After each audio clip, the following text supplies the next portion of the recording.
एक तानिम कुआं लगा था, एक तरफ एक बड़ा दरख्त था और एक छोटा सा बनाई हुई थी जगह बर्तन धोने के लिए। और बीबी ना बर्तनों को मिट्टी लगा के साबुन लगा के बैठी हुई थी, काम कर रही थी वो औरत। मुझे उसने दरख्त के नीचे बिठाया, पानी पिलाया।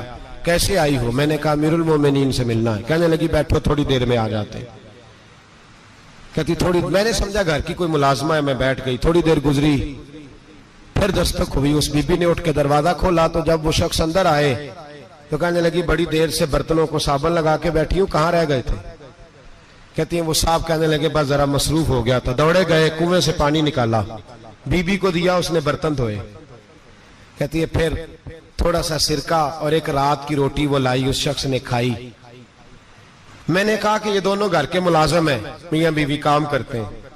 जब वो खाना खा चुके तो वो औरत मेरे पास आई, कहने लगी उठ के मिल लो अमीरुल मोमिनीन से।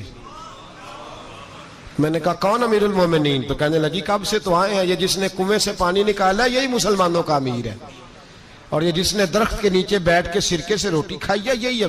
ये फरिश्तों की दास्तान नहीं, ये वो लोग हैं। मैं रात को भी कह रहा था एक जगह पे कि ये लोग जो है ना, जिनका आप रोज शिकवा करते हैं हुकूमतें बड़ी खराब हैं, ये कोई नहीं खराब, बिल्कुल खराब नहीं। जितने सियासी लीडर हैं सारे सही हैं।